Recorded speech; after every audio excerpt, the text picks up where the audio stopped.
I'll give you a call. We'll set up a time.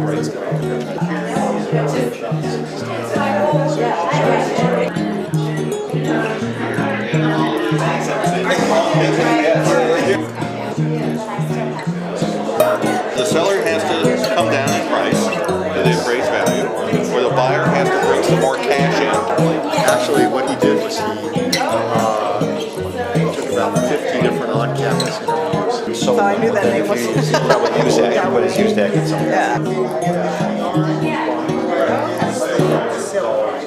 I want to talk about what impacts the real estate market. We've seen a whole lot of things going on recently over the last 5-6 years with the market crashing and with prices going down. We saw, as of last year, about half of the properties that were on the market a year ago today were distressed. They were real estate owned, that means the banks had taken them back already, or there were people trying to do short sales. They owe more on the property than what it's worth, so they're trying to get the bank to take less money. We've seen that drop by half at this point, and so the dynamic is ongoing. So there's several different things that impact the real estate market. First, prices. We all know that. If prices are going up, then there's fewer people that can afford homes. We're seeing that happen now. The prices have gone up significantly since last year. And of course, if they're going down, more people can afford homes, so that ties into affordability. How many homes are available on the market is also a big thing. You know, a year ago, there were a lot more homes on the market than there are now. We see in almost every situation, I work in the San Fernando Valley, Conejo Valley, Simi Valley, in all those areas, we see multiple offers on properties. Anything that's priced even close to being right is getting multiple offers within a week. That's a good thing for a seller. The bad thing is, though, is a lot of times they get oversold.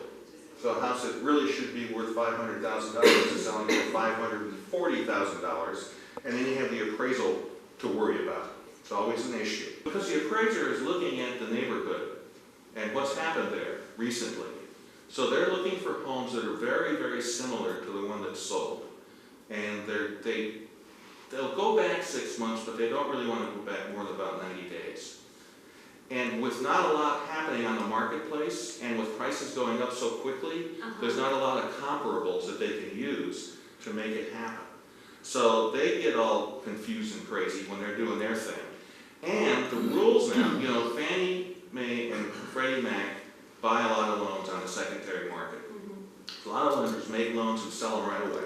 So they're using their parameters. And Fannie and Freddie have said if a property gets taken back and they do an appraisal on it, and the appraisal that was done initially wasn't right, they'll go after the appraiser. So the appraisers are running scared too. They're afraid, you know, and they're all working for these separate companies now.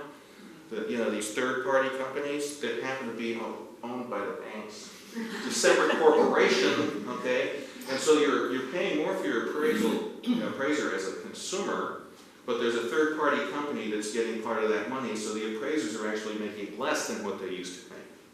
So they're really running scared. They're afraid to mess things up.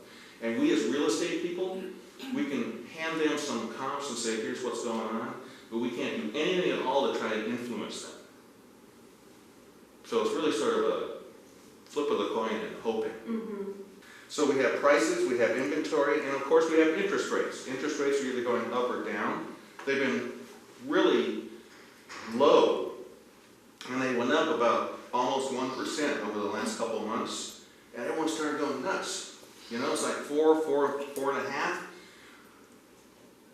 I remember when 9% was a good deal, okay?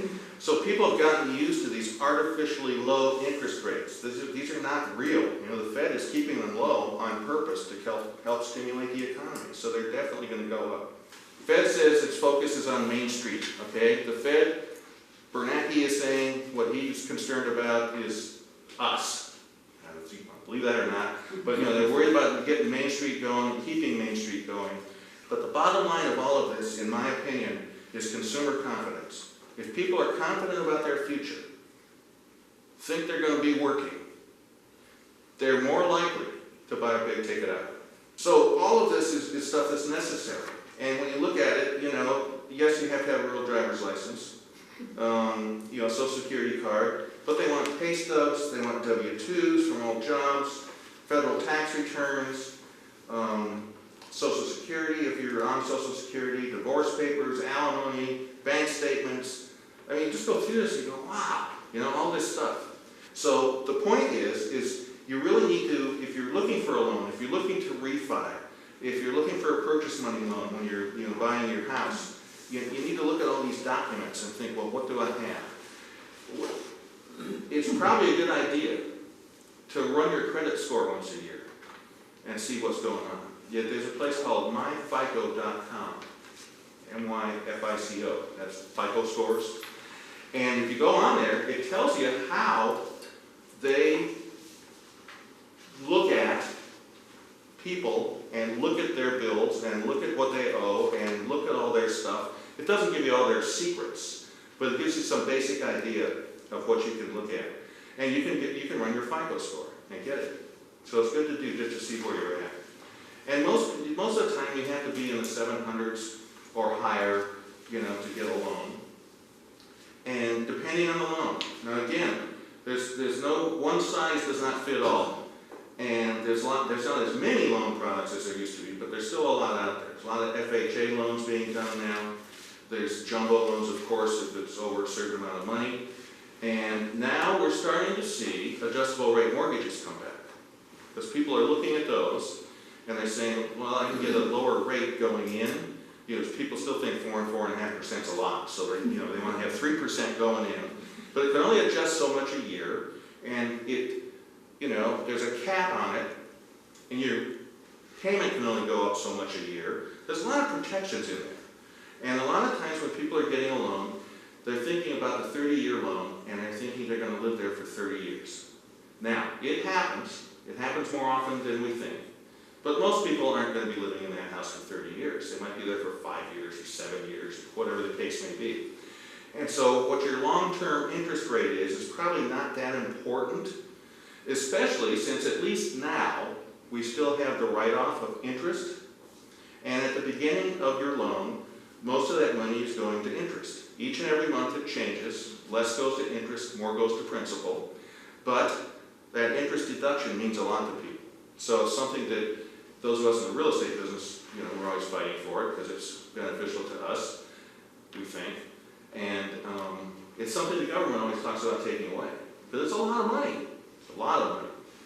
So the whole loan process, you know, you can do a loan in about 30 days, but that means you have to be right there with all your stuff, get it there, let them process it and go through it. Now, the loan will be approved normally with some kind of conditions. They might want to see one other thing. They might want to make sure, see your next pay stub. Like I said before, they'll run people's credit again at the very end to make sure it's good. We always tell people, look, this is very important. Do not go out and buy anything else on your credit card. Okay? Do not go out and buy $60,000 worth of furniture for your new home, because you might end up having it all in your one-bedroom apartment. And people don't listen. They don't want to hear it. Okay? So they go out and do this, credit checks run again, boom. But the real thing is we try to get people to get pre-approved, not pre-qualified. Pre-qualified is you go talk to a lender, and the lender says, if everything you're telling me is the truth, you can get a loan. Pre-approval is that they've actually gone through the process. They've had their credit run, they've checked their work, they've checked their bank accounts, they did all the checking they're going to do. The only thing that has to be done now is to find a house and it has to appraise. So you really want to have a pre-approved person. If you're selling your house and some buyer's coming in, you want to ask the agent, are they pre-approved? And there will be a pre-approval letter that you should ask to look at, because they'll have conditions on there if there's other things they have to do to make sure they can get that loan. Another thing, big important thing is where's your down payment coming from? They want to track that money. You know, you're coming up with 10% down or 5% down or even, you know, whatever it is. They want to know where that money's coming from. You can't tell them you just found it somewhere.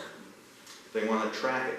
And they're really onto this now because of the terrorism stuff and the drugs and all that. They want to make sure that it isn't some, you know, mattress money they used to call it. You know, you had it stuffed under your mattress. And so they want to track it.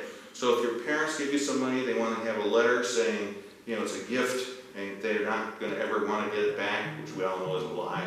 But, okay, so those kind of things come up sometimes.